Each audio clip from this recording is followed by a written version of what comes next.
Walk into any American grocery store and look at the cheese aisle. Half the products you see are not legally allowed to be called cheese. The FDA has specific rules. When a product fails those rules, the label changes, but most shoppers never notice. Some of the most popular cheese brands in America are technically classified as pasteurized cheese products or cheese food because they contain too little real cheese to qualify for the actual word.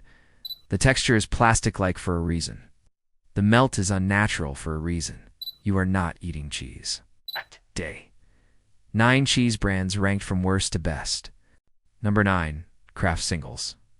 Kraft Singles cannot legally be called cheese in the United States.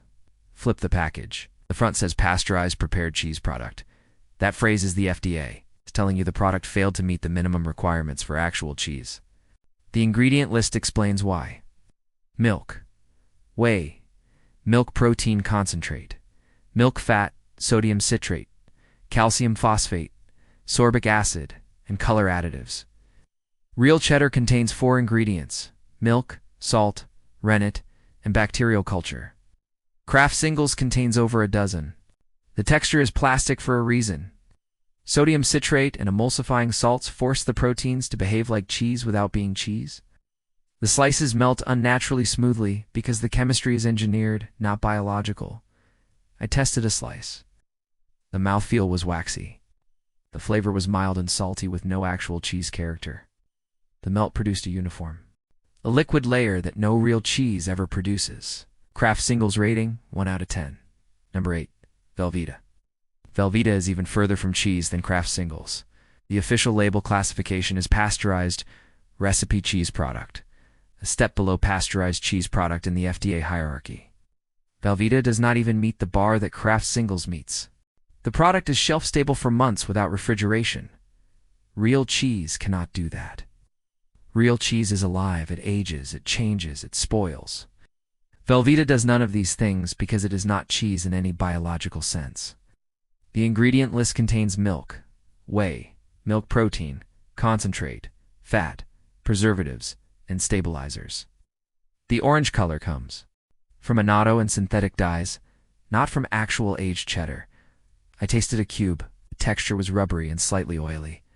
The flavor was sweet rather than savory, the signature of products that use whey solids instead of aged cheese. The melt was the most artificial of any product on this list. Velveeta rating, 1 out of 10. Number 7. Borden American. Borden American is sold as American cheese, but classified as processed cheese food, yet another FDA category for products that fail to qualify as actual cheese. The food suffix means the product contains less than 51% real cheese by weight. The ingredient list includes palm oil, which has no place in any product called cheese. Palm oil is a vegetable fat used to extend dairy products at lower cost. It also contributes to global deforestation. The slices are individually wrapped in plastic, which preserves them for months. Real cheese is wrapped in wax or paper because it needs to breathe. I tested a slice. Texture was soft but artificial, with the slightly slick mouthfeel that vegetable oils produce. The flavor was mild and forgettable. Borden American rating, 2 out of 10.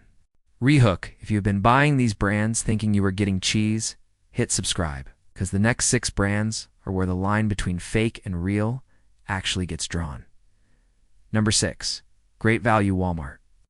Walmart's house brand cheese is real cheese, technically. It meets the FDA's minimum requirements. That is where the good news ends. The shredded cheese contains cellulose, an anti-caking agent made from wood pulp. Cellulose is added so that the shreds do not stick together in the bag.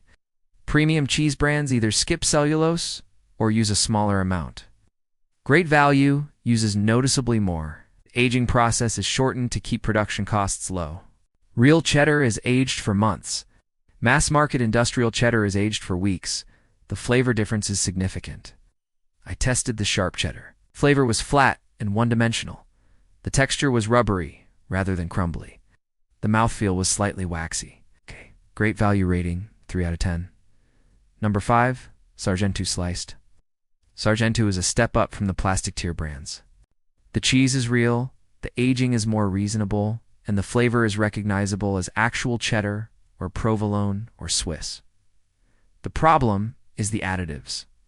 Sargenta sliced cheese contains potato starch and natamycin, a preservative that prevents mold growth. Real cheese spoils? Sargenta does not, because the natamycin is doing what the natural aging process is supposed to do. The cheese itself is acceptable. It melts properly, tastes reasonably authentic, and has acceptable texture. It is not premium. It is mid-tier industrial cheese with longer shelf life than nature would allow. Sargenta rating 6 out of 10. Number 4. Tillamook. Tillamook is a farmer-owned cooperative based in Oregon. It's founded in 1909 by 10 dairy farming families who pooled $10 each to start a creamery. That cooperative still exists today. Nearly 60 dairy farming families collectively own the company. The cheese is real. The aging is real. Ow. The ingredient list on Tillamook Sharp Cheddar reads pasteurized milk, salt, cheese cultures, enzymes, annatto color. That is it.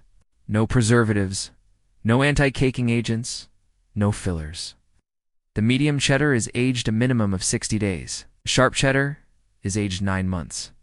The extra sharp is aged 2 years. So real aging windows, not industrial shortcuts. I tested the sharp. The flavor was complex and full. The texture was firm but yielding. The melt was even and creamy. Tillamook rating 8 out of 10. Number 3. Cabot Creamery. Cabot is a Vermont-based dairy cooperative owned by over 800 family farms across New England and New York. The cheese has won more medals at the World Championship Cheese Contest than almost any other American producer. The seriously sharp cheddar is aged for over a year. The extra sharp is aged longer. Flavors are dense, crumbly, and authentic in a way that mass-market cheese never achieves. The ingredient list is pasteurized milk, salt, cheese cultures, enzymes, no additives, no preservatives. The cheese itself is the entire product. I tested the seriously sharp. The flavor was bold and tangy, with the genuine bite that only real aging produces. The texture crumbled properly when broken apart, releasing crystallized protein deposits, the white specks that appear in genuinely aged cheddar. Cabot rating 9 out of 10. Number 2. Cracker Barrel Cheese. Cracker Barrel cheese is owned by Kraft Heinz, but it is not the same product as Kraft Singles. Cracker Barrel is real cheddar, aged in small batches, sold in blocks rather than slices. The Vermont Sharp White Cheddar and Aged Reserve are aged for over a year and produced using traditional methods. The flavor is authentic. The texture is proper. The cheese is an outlier in the Kraft Heinz portfolio, a reminder that the company can produce real cheese when it chooses to. The ingredient list is clean. No fillers, no anti-caking agents in the block product. The pricing is mid-tier, around $5 to $6 for a block. I tested the Aged Reserve. The flavor had the sharpness, depth, and crystalline texture of genuinely aged cheddar. Cracker Barrel cheese rating 9 out of 10. Number 1. Kerrygold. Kerrygold is the gold standard of supermarket cheese in America. The Irish Dairy Cooperative produces cheese from grass-fed cows that graze on Ireland's coastal pastures for over 240 days a year, significantly more than American dairy cattle, which are typically fed grain-based diets in confined operations. Grass-fed dairy produces cheese with higher beta-carotene, higher omega-3 fatty acids, and a richer, more complex flavor than grain-fed dairy. The difference is visible. Kerrygold cheese has a deeper yellow color from the natural beta-carotene, not from added annatto. The ingredient list is pasteurized milk, salt, cheese, cultures, rennet. For ingredients, exactly what cheese is supposed to be. I tested the aged cheddar. The flavor was rich, grassy, and unmistakably more authentic than any American mass-market cheese. The texture was firm with proper crumble. The aftertaste lingered with genuine dairy character. The pricing is around $6 to $8 per block. You are paying for actual grass-fed dairy and traditional Irish cheesemaking. Kerrygold rating 10 out of 10. Here is what the cheese aisle actually looks like. A wall of products labeled with the word cheese, while a significant percentage of them are legally barred from using that word on their own packaging. Plastic textured slices wrapped in plastic, shelf-stable orange blocks that bear no resemblance to real dairy. But now you know, read the label. If it says cheese product or cheese food, it is not cheese. The ingredient list includes palm oil, sodium citrate or modified food starch, You are eating engineered dairy substitute, not cheese. So tell me, what is sitting in your fridge right now? Drop a comment below.